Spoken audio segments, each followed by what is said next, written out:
दोस्तों नमस्कार। आज हम एक बहुत ही दिलचस्प और गहरे सवाल पर बात करेंगे। क्या महाकुंभ में स्नान करने से सच में पाप धुल जाते हैं? क्या गंगा में डुबकी लगाने से इंसान अपने बुरे कर्मों से मुक्त हो सकता है, या इसके पीछे कुछ और सच्चाई छिपी है? महाकुंभ भारत के सबसे बड़ी आध्यात्मिक और सांस्कृतिक परंपराओं में से एक है। हर 12 साल में जब करोड़ों लोग महाकुंभ में इकट्ठा होते हैं तो यह केवल एक धार्मिक आयोजन नहीं होता, बल्कि एक आध्यात्मिक यात्रा होती है। माना जाता है कि गंगा, यमुना और सरस्वती के संगम में स्नान करने से इंसान के सारे पाप धुल जाते हैं। लेकिन क्या सच में ऐसा होता है? क्या सिर्फ पानी में डुबकी लगाने से पिछले जन्मों और इस जन्म के सारे पाप खत्म हो सकते हैं? हमारे शास्त्रों में कहा गया है कि स्नान शरीर को पवित्र कर सकता है, लेकिन बुरे कर्मों को नहीं मिटा सकता। कर्म का सिद्धांत कहता है कि जो भी हम करते हैं उसका परिणाम हमें भुगतना पड़ता है। अगर कोई व्यक्ति जीवन भर पाप करता रहा हो, झूठ बोला हो, किसी को धोखा दिया हो, किसी का हक छीना हो, तो क्या वो सिर्फ गंगा में स्नान करके इन पापों से मुक्त हो सकता है? अगर ऐसा होता तो दुनिया में सबसे पवित्र जगहों पर रहने वाले लोग सबसे अच्छे इंसान होने चाहिए थे। लेकिन हम जानते हैं कि ऐसा नहीं है। महाकुंभ का असली उद्देश्य सिर्फ स्नान करना नहीं है, बल्कि आत्मा शुद्धि करना है। जब कोई गंगा में स्नान करता है तो उसका मन हल्का महसूस करता है। वह खुद को पवित्र और सकारात्मक महसूस करता है। यह उसके भीतर के बदलाव की शुरुआत हो सकती है। लेकिन अगर वह बाहर आकर फिर से बुरे कर्म करने लगे तो स्नान का कोई फायदा नहीं। असली स्नान वह होता है जो हमारे मन और आत्मा को शुद्ध कर दे। अगर हम विज्ञान की नज़र से देखें तो गंगा जल में कुछ खास बैक्टीरियोफेज होते हैं जो पानी के लंबे समय तक शुद्ध बनाए रखते हैं। यह जल हमारे शरीर के लिए लाभकारी हो सकता है, लेकिन यह हमारे कर्मों को नहीं धो सकता।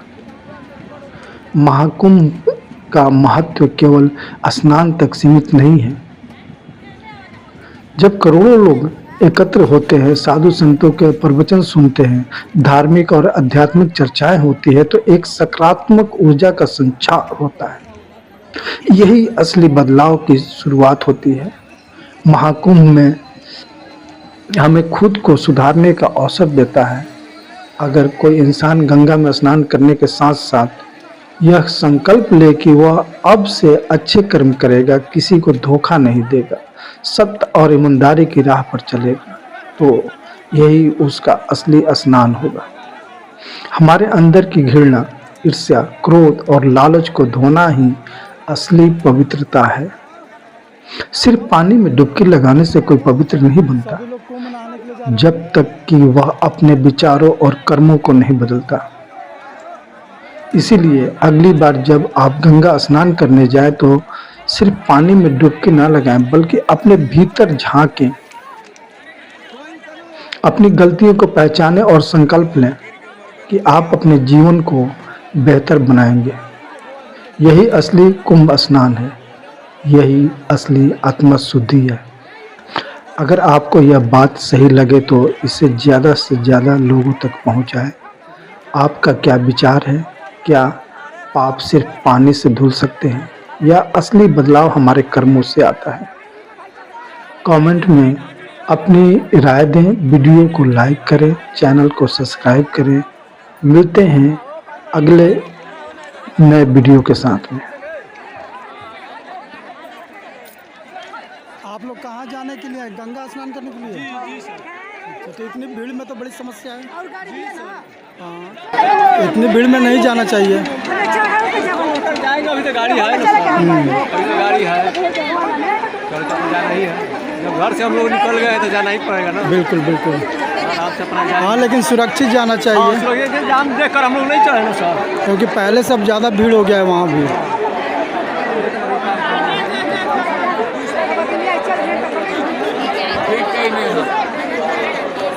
कर दी नीतीश भी।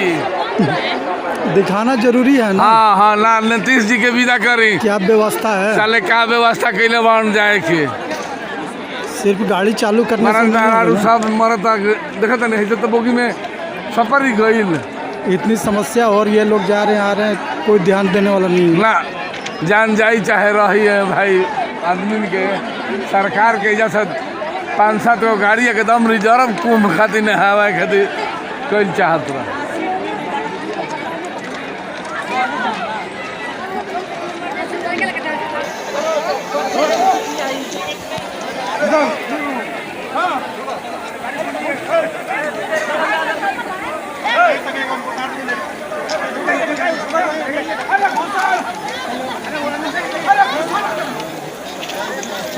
बाप रे बाप, ये दादा कुंभ मेला।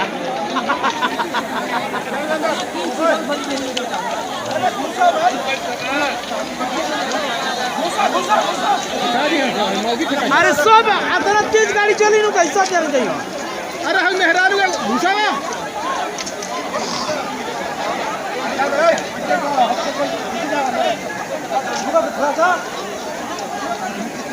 हाथ हवा, अरे हाथ हवा हटा दो औरतें घुसा दो यार। देखो घुसल अभी कनी एक्टिंग में आदमी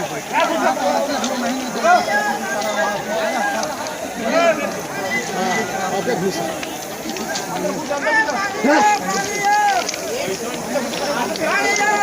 खाना में का करो सब यहाँ पर जाए का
काम चल रहा है।